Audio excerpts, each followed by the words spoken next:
Aujourd'hui, les Mythbusters commettent crimes et délits en toute impunité. Regarde ça. L'équipe tente de déjouer les systèmes de sécurité les plus récents. Tori se traîne dans la boue pour tromper une alarme thermique. Oh oui. Tandis que Adam et Jamie tentent de leurrer un lecteur d'empreintes digitales. Yay! Puis Carrie se transforme en Titi N'essayez pas ce genre de choses à la maison.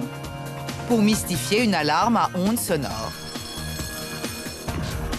Enfin, Jamie et Adam reproduisent une célèbre effraction hollywoodienne. Peut-on vraiment fracturer un coffre avec de l'eau? Qui sont les Mythbusters? Adam Savage J'ai des fourmis partout sur la tête. et Jamie Heineman. Rien qu'à la regarder, je suis tout excité. À eux deux, ils ont plus de 30 ans d'expérience dans le domaine des effets spéciaux. C'était énorme. À leur côté, Grant Imahara, Allez, fonce, petit.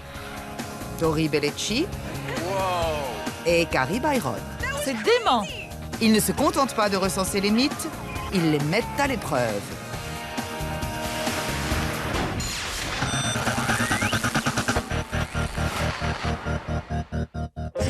Cette fois encore, les Mythbusters vont rétablir quelques vérités d'ordre criminel. Crimes et délits? Que va-t-on tester? Tu te souviens qu'on s'était déjà attaqué à toute une série de mythes se rapportant aux crimes perpétrés dans les films? Oui, j'avais même adoré ça. On remet ça? Pas exactement. La dernière fois, on a essayé de réfuter certains mythes ayant trait au système d'alarme dans les films. Cette fois, on va s'attaquer à de véritables systèmes d'alarme. Ces systèmes sont un détecteur de mouvement ultrasonique, une alarme thermique et une serrure biométrique à empreinte. Nous allons les installer sur le parcours du combattant. Parfait. Ça me semble génial. Attendez, ce n'est pas tout. Vous allez aussi devoir faire exploser un coffre-fort sans détruire son contenu. Bien, et que ça saute. Et que ça saute? Oui. Quoi? L'équipe va devoir vaincre 3 nouveaux systèmes d'alarme avant de tenter d'ouvrir un coffre-fort avec de l'eau.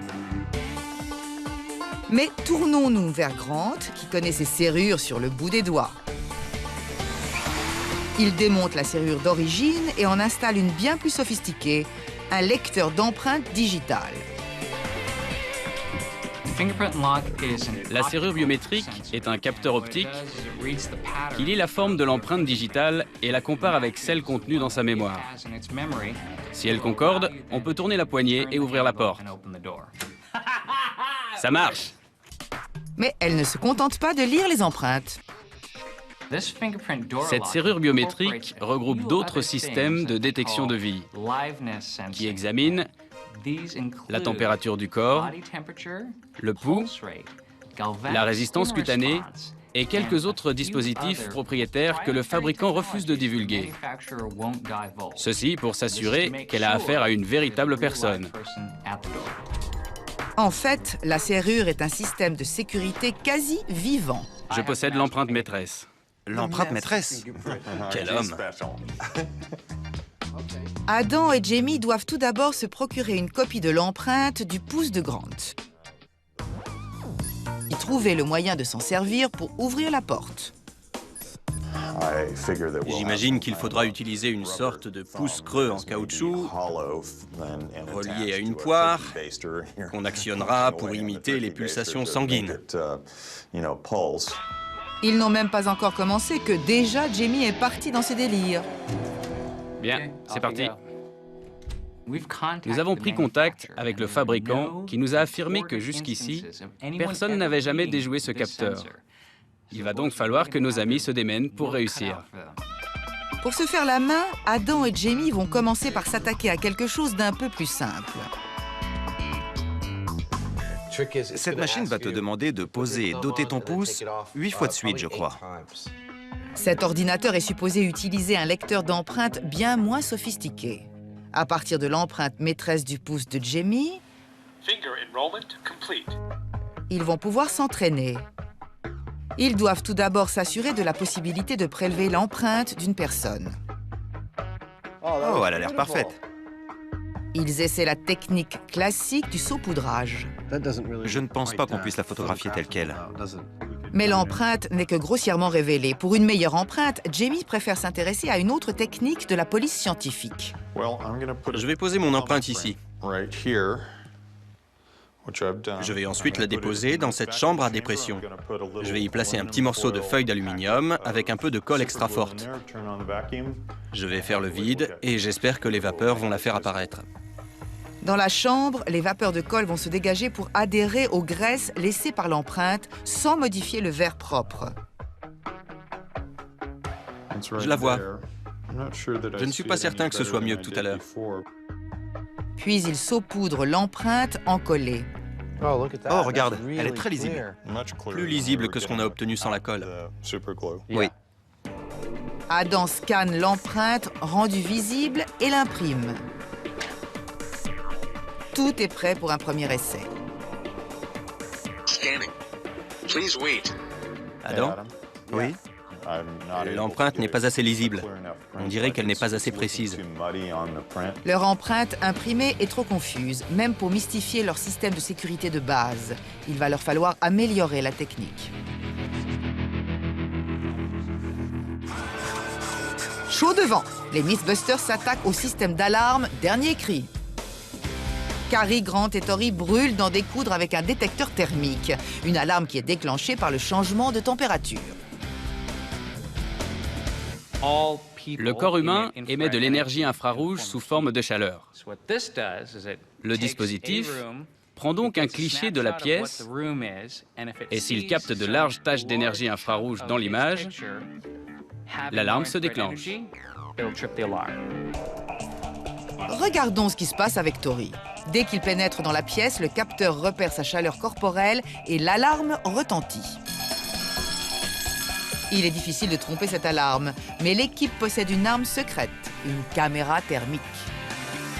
Tu es prêt à prendre mon empreinte thermique? Oui. On va commencer par les positions de base.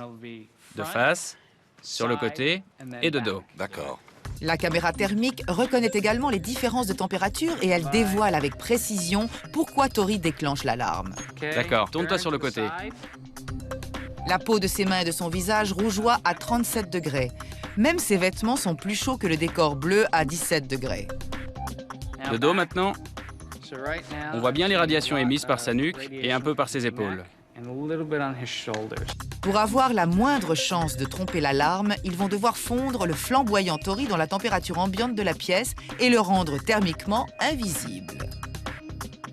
C'est génial. Ils vont commencer par le refroidir avec un extincteur au dioxyde de carbone. Cary n'est pas très chaude pour cette idée. Pour commencer, je vois deux inconvénients à l'utilisation de gaz carbonique pour masquer l'empreinte thermique de Tori. D'abord, il va être extrêmement difficile d'obtenir une température homogène sur tout le corps, parce qu'on le couvre par aspersion. La seconde difficulté, selon moi, c'est qu'il va se réchauffer et cela peut se produire au milieu de la pièce. Autre inconvénient, c'est dangereux. N'aspergez pas vos amis avec le contenu d'un extincteur, ce serait une mauvaise idée. Laissez cela aux spécialistes. Bien prêt. Attention aux engelures. Allons-y. Envoyez. C'est une véritable douche froide au gaz carbonique que Cary inflige à Tori. Sa température tombe presque instantanément. Bien, vas-y. C'est bon, l'alarme est branchée. Toutes les zones rouges et vertes ont disparu. Tori va-t-il être détecté par le capteur thermique?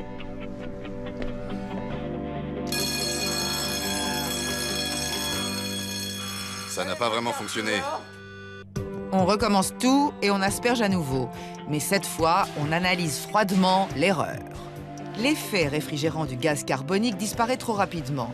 Il suffit de quelques secondes pour que la chaleur corporelle déclenche l'alarme.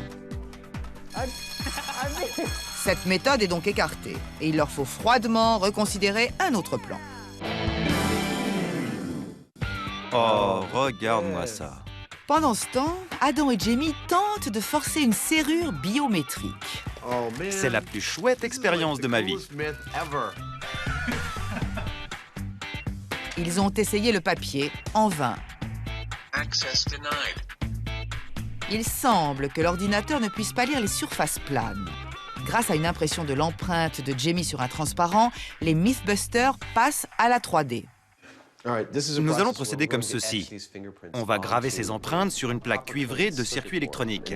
On imprime d'abord un transparent de l'empreinte qu'on pose sur une plaque cuivrée couverte d'un produit chimique photoréactif. Puis on l'expose à la lumière. Et après avoir retiré le transparent, j'ôte tout ce qui n'a pas été exposé. L'exposition et le nettoyage font apparaître sur la plaque de cuivre un tracé identique à celui du transparent. Alors, ça m'a l'air bien. Puis on l'immerge dans un bain d'acide qui dissout le cuivre autour du tracé noir, créant ainsi l'effet de gravure. Essaie de passer ton doigt sur un coin qui ne craint rien pour voir si tu sens le relief. Oui, je le sens. C'est bon. Tente de faire Un moulage. Et on pourra l'essayer sur notre appareil. C'est parti. J'espère que ça va marcher. La dernière étape consiste à faire un moulage de la gravure avec du gel balistique, qui est similaire à la peau humaine. C'est parfait. Une fois l'empreinte gélifiée de Jamie confectionnée, on peut l'essayer sur le dispositif de l'ordinateur. Allons voir si ça marche.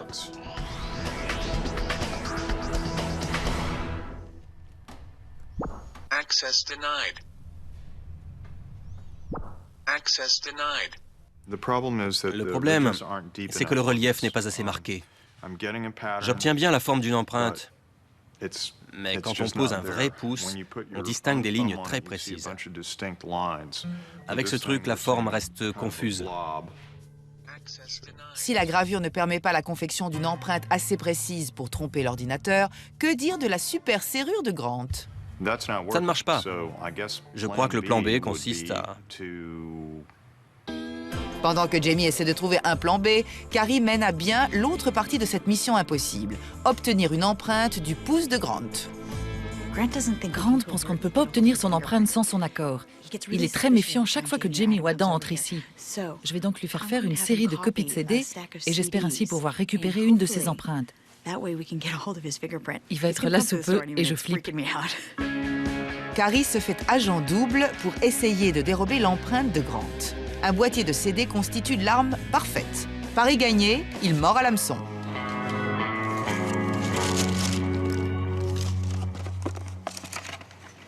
Tu te souviens avoir dit qu'on ne pourrait pas obtenir ton empreinte sans ton accord? Mais ça ne fait pas rire Grant. Oui, j'ai dit hier au producteur qu'il était presque impossible de me voler mon empreinte. Apparemment, j'avais tort. Tu ne t'attendais pas à un agent double, hein? Dans ma propre équipe. Une fois l'empreinte maîtresse sous la main, Jamie réussit à la rendre visible, Regardez ça.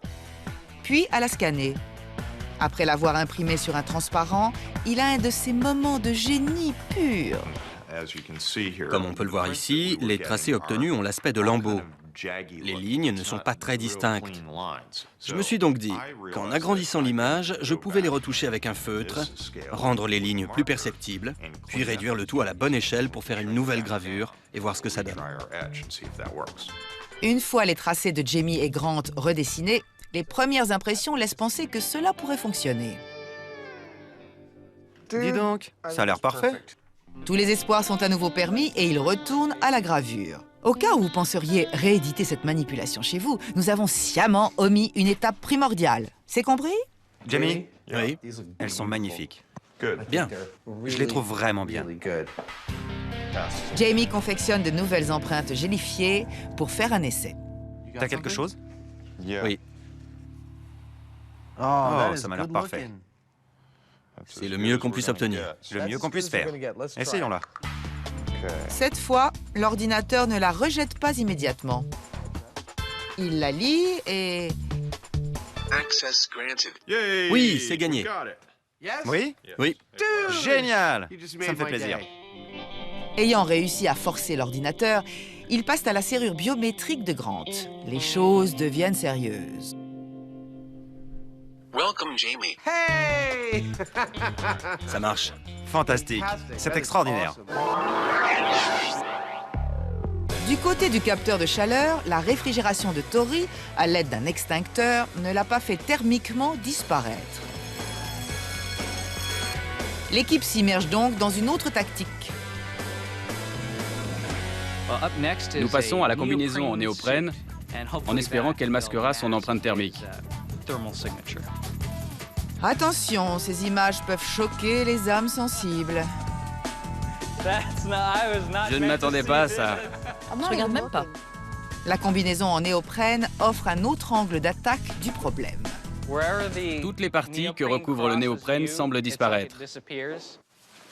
Comme un ninja. Au lieu de modifier la température de Tori, le vêtement isothermique empêche la chaleur corporelle de s'échapper. Si cela fonctionne, ni la caméra thermique, ni le capteur dans la pièce ne le décèleront. Ça marche à merveille. Tu ressembles vraiment à un ninja. Je pense que ça va devenir ma nouvelle tenue de travail. Après avoir recouvert la moindre parcelle de sa peau, Tori plonge sous le capteur. Bien, j'y vais.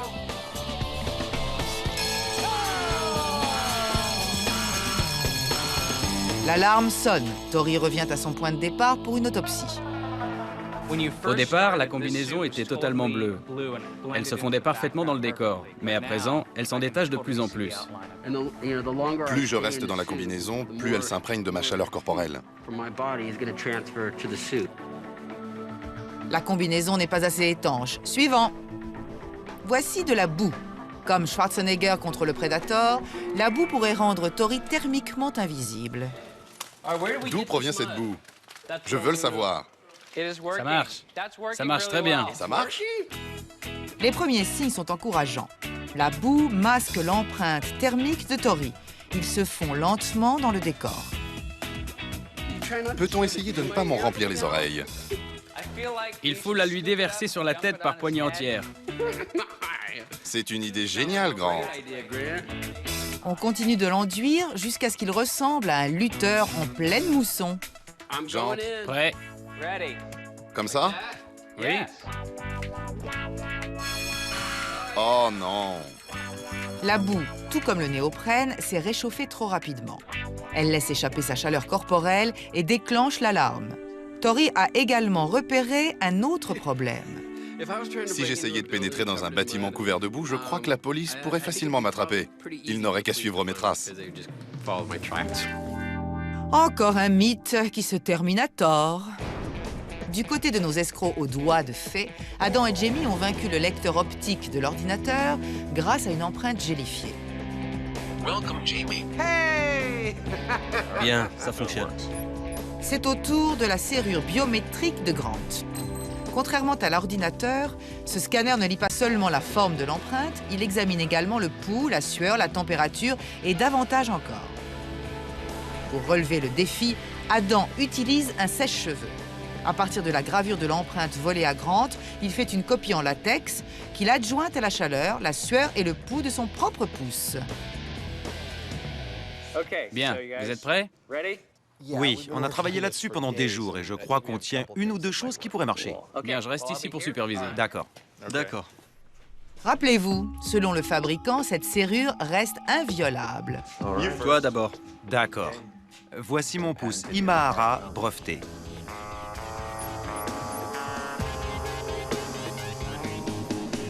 Faux départ.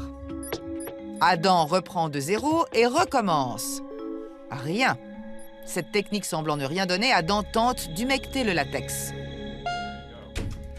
Et il entre. Il déclenche l'alarme suivante, mais le lecteur d'empreinte a été leurré. Je me fiche de l'alarme, ça marche. Pas possible.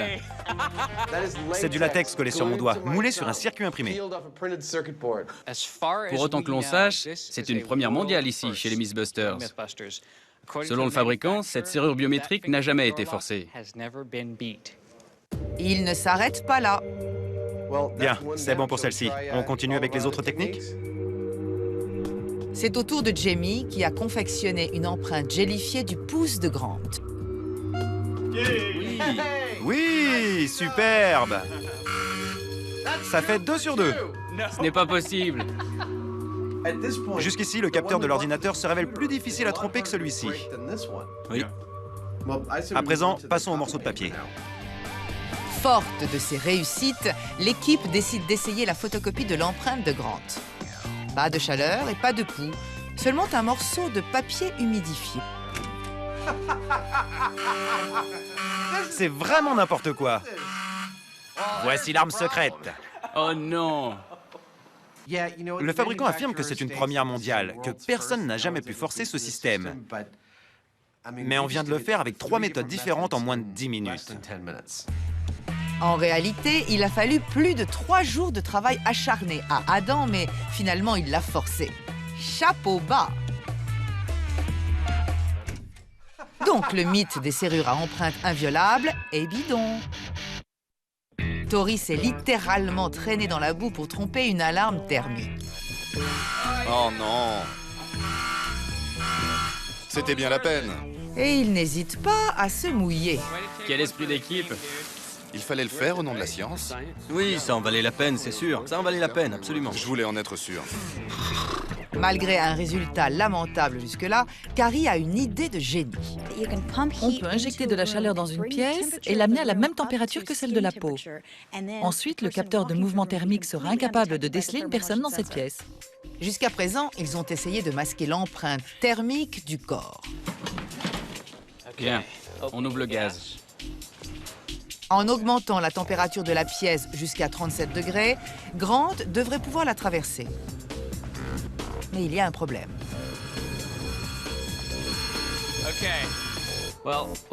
On peut voir sur la caméra infrarouge qu'à l'intérieur de la pièce, un énorme courant d'air chaud se déplace en haut et déclenche l'alarme. Pour l'essai suivant, il place le réchaud au niveau du sol et le règle sur le minimum. Ce ne sont pas les seules modifications.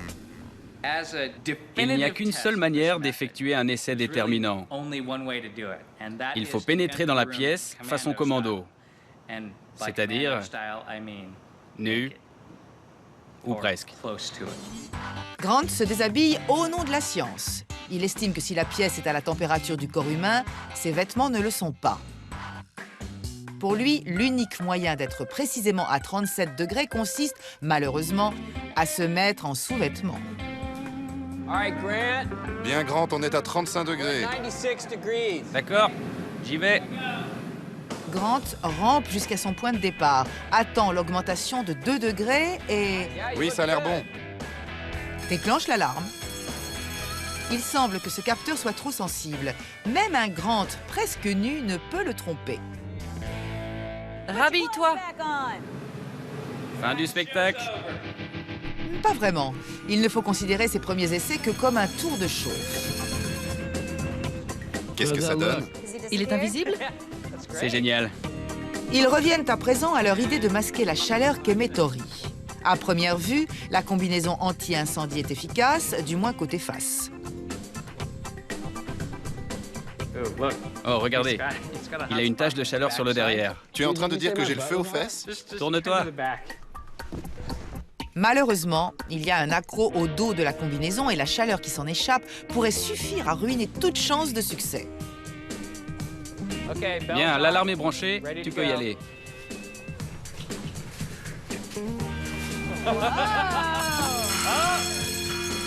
Effectivement, la fuite de chaleur à l'arrière a déclenché l'alarme.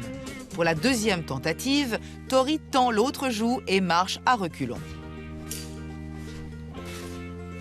Et c'est gagné!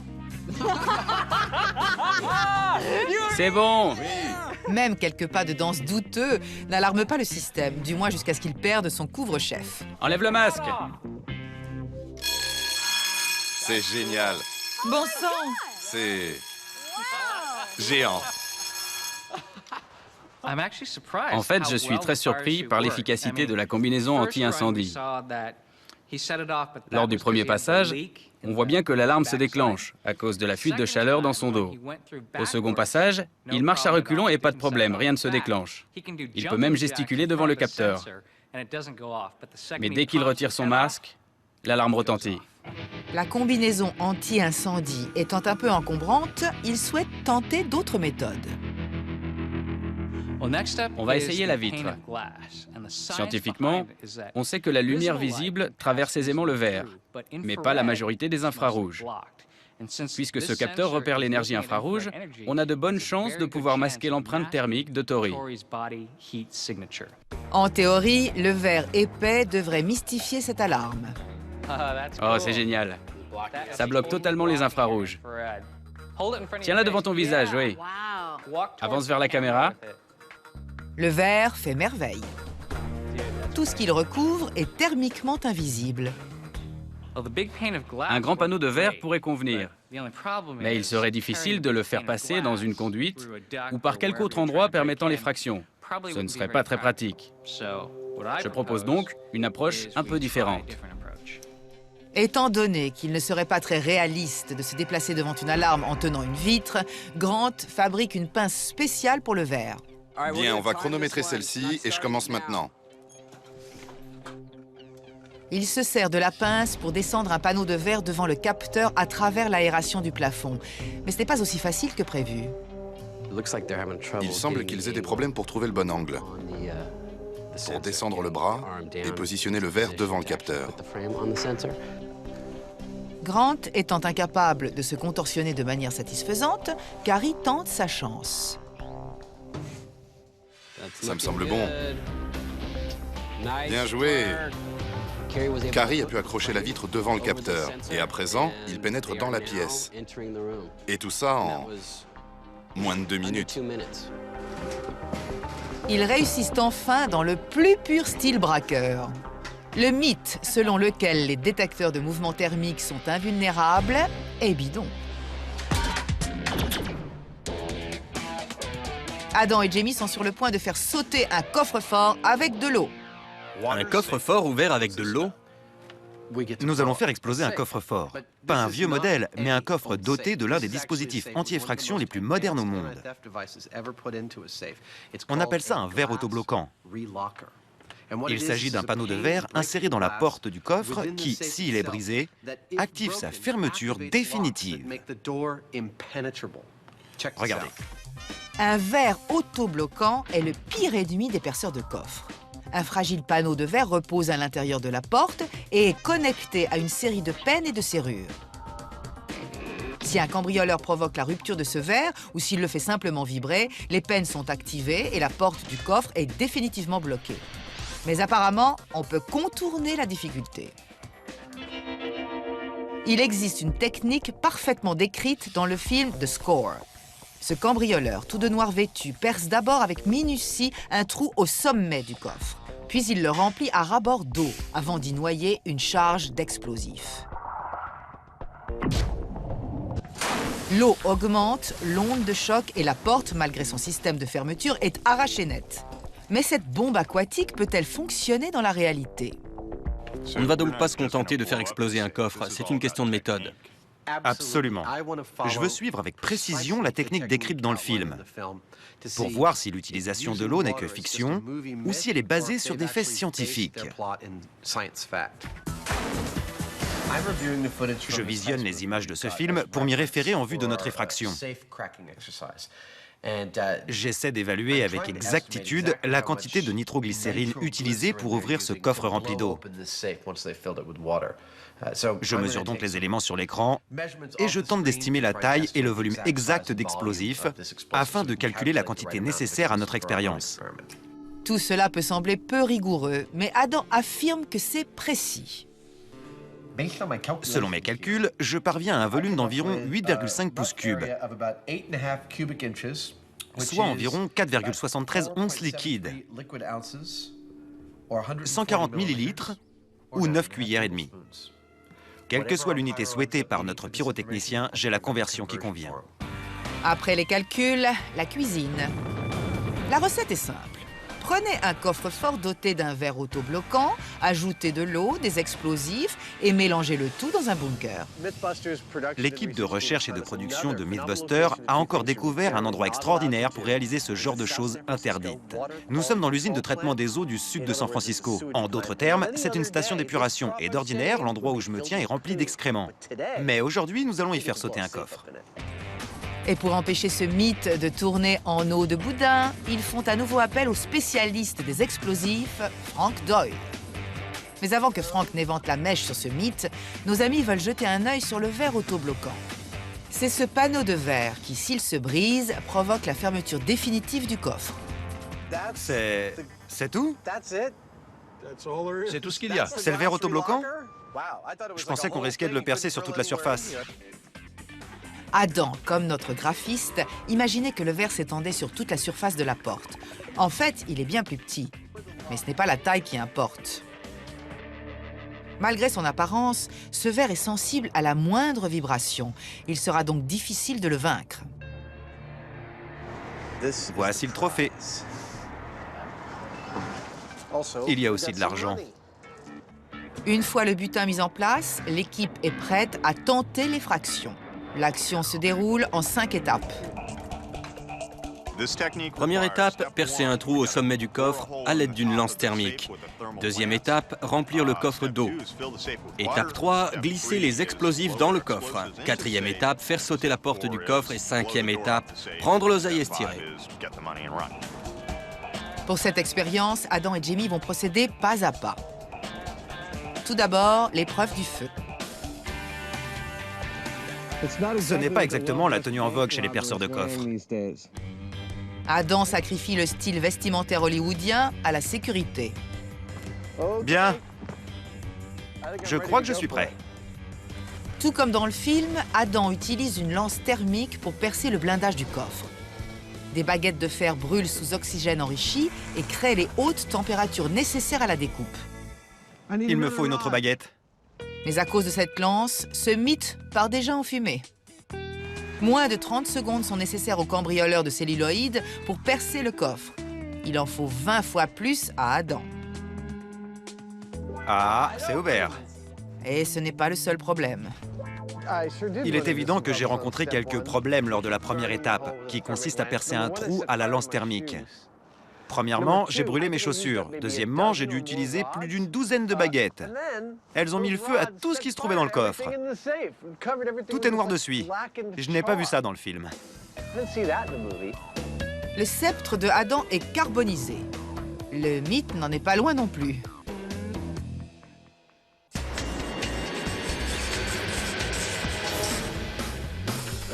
Alors que l'équipe pensait en avoir terminé, il reste encore un dispositif de sécurité à tester. Je suis en train d'installer le détecteur ultrasonique de mouvement. Il va être difficile à leurrer. Ça fonctionne comment, une alarme à détecteur ultrasonique de mouvement? Un capteur ultrasonique de mouvement envoie des ondes sonores à haute fréquence qui rebondissent sur les murs de la pièce et reviennent vers lui en dessinant une sorte de carte en volume.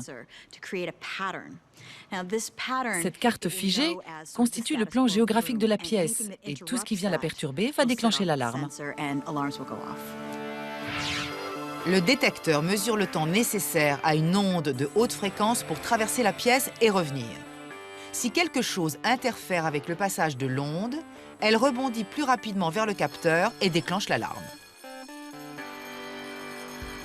Pour tenter de tromper le sonar, il faut tout d'abord trouver un tissu qui puisse absorber le son. Si on cherche un matériau capable d'absorber le son, je pense que rien ne vaut un tapis à poils longs. J'ai donc choisi ce magasin spécialisé dans le rétro pour trouver mon bonheur.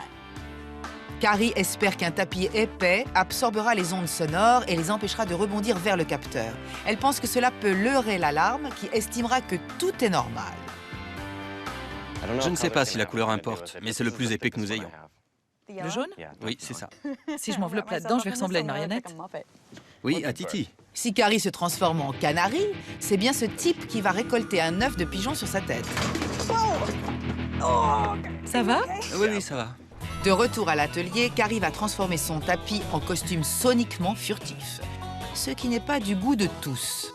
Je fabrique mon costume absorbeur de son à partir de ce tapis que Lulu a adopté pour lit et elle n'est pas contente du tout. Une fois Lulu éloignée, Carrie se donne un mal de chien pour tailler son tapis. Après une ellipse de quelques secondes, son costume furtif est prêt pour l'action. Tu t'imagines en train de cambrioler une maison habillée comme ça? Pas vraiment. Le costume a peut-être l'air stupide, mais trompera-t-il l'alarme? L'alarme est branchée. Épargnez-vous cette honte. N'essayez pas à la maison ce que vous allez voir. De manière alarmante, c'est un bon début, mais... le canari file en cage. T'es surpris? Au début, ça semblait vouloir fonctionner. Carrie essaie à nouveau. Pensant que ses yeux ont peut-être déclenché l'alarme, elle marche à reculons. Nous sommes cambriolés par un canari géant. Elle a failli réussir, mais l'alarme sonne avec la régularité d'un coucou suisse. Elle a pu franchir les 3/4 du couloir et s'engager dans le dernier virage avant que l'alarme ne retentisse. Il est donc évident que le costume a un effet et qu'il trompe en partie l'alarme, mais il n'est pas totalement efficace. Pour duper cette alarme, Carrie augmente la mise. Un ingénieur du son m'a indiqué que la fibre de verre était certainement le meilleur matériau pour absorber les ondes sonores émises par notre détecteur ultrasonique de mouvement. Je peux, soi-disant, m'en faire un petit costume et traverser le couloir sans être détecté. Est-ce que c'est la tête? Quand Carrie mentionne un petit costume, elle évoque un énorme édredon. On dirait une sorte de chou à la crème. L'accoutrement de fibres de verre fera-t-il l'affaire? Quand tu veux, je suis prête. Prêt? Mais comme le canari géant, ce costume mène droit derrière les barreaux.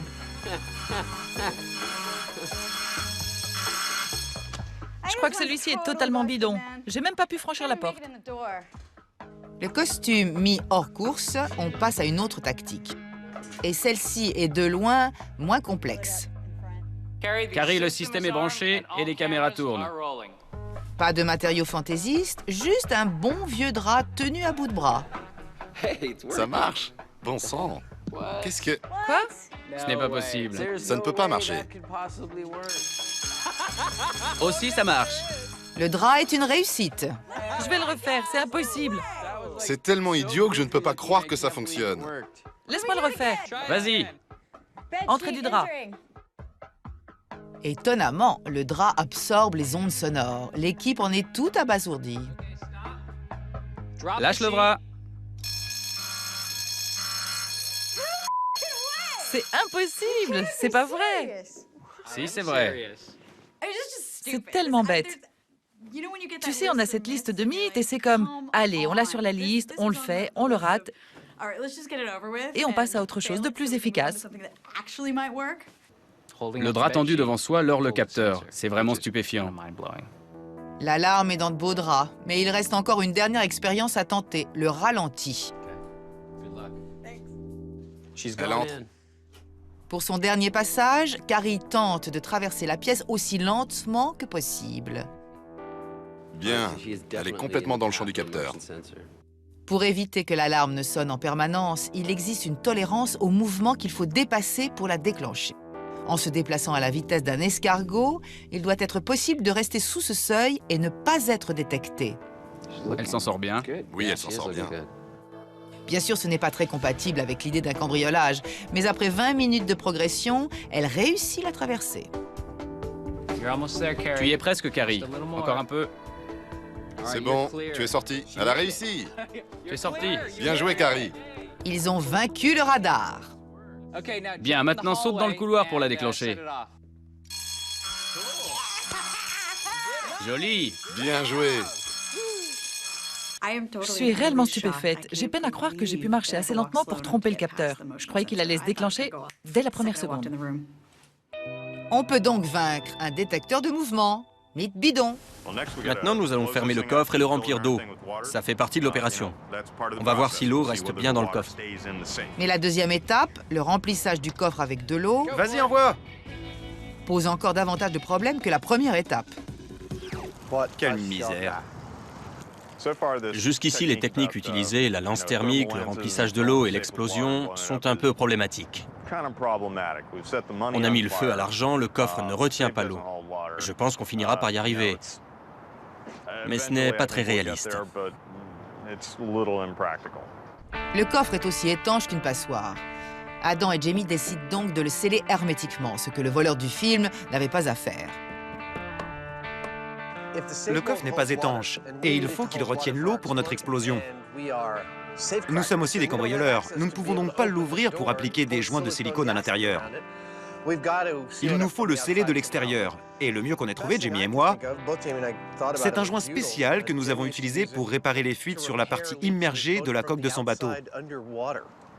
C'est un matériau extraordinaire. On espère que ça va marcher. Après avoir colmaté les fuites, on remplit à nouveau le coffre.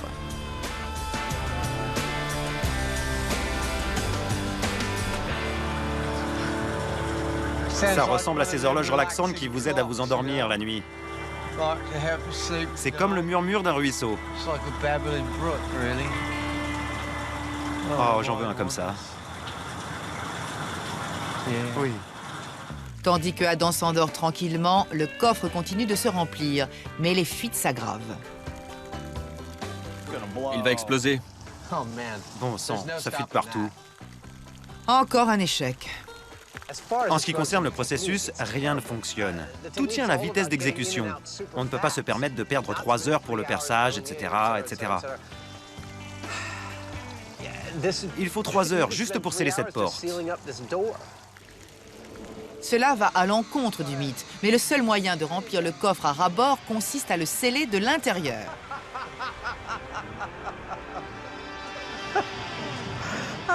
On s'amuse bien parfois. Évidemment, on s'éloigne de plus en plus du scénario du film, mais la mousse expansée devrait clore le débat. On remplit. Le coffre retient enfin l'eau, et tandis qu'il se remplit, l'équipe discute de l'action réelle du liquide. Quel processus scientifique entre en jeu? Quelle différence ça fait de placer les explosifs dans l'eau?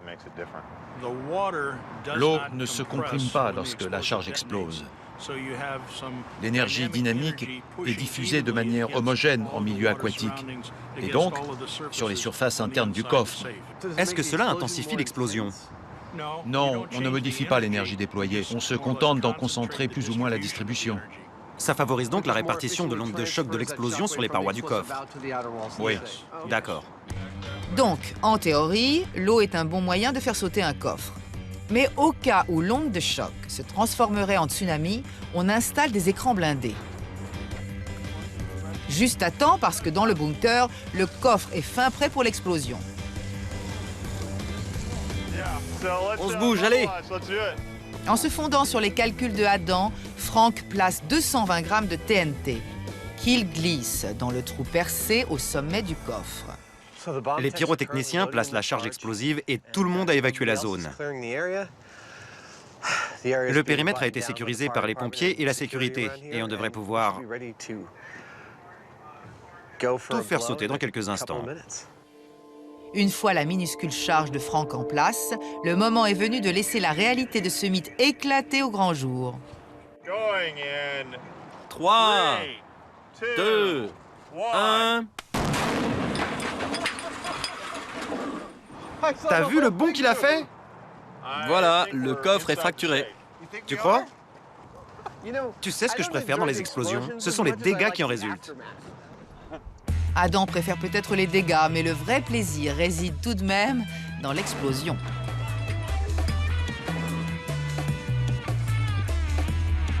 Regarde la porte! Ça a marché du tonnerre. Oh, bon sang! La porte gît à 30 mètres du coffre, mais qu'en est-il du butin? Il est ici! Enfin, en grande partie. Je crois que j'ai trouvé la pierre. Malheureusement, le sceptre est en morceaux et l'argent ne vaut plus grand-chose. Mais en ce qui concerne l'impénétrable verre autobloquant, mission accomplie. Ça remet complètement en cause l'utilité des autobloqueurs. Parce qu'ils sont dans la porte qui est là-bas. Et le coffre et son contenu sont ici. Oui, ils ont beau refermer définitivement la porte, si celle-ci n'est plus sur le coffre, cela ne sert plus à grand-chose. Le nombre de points de fermeture compte peu lorsque les gonds ont explosé en 1000 morceaux.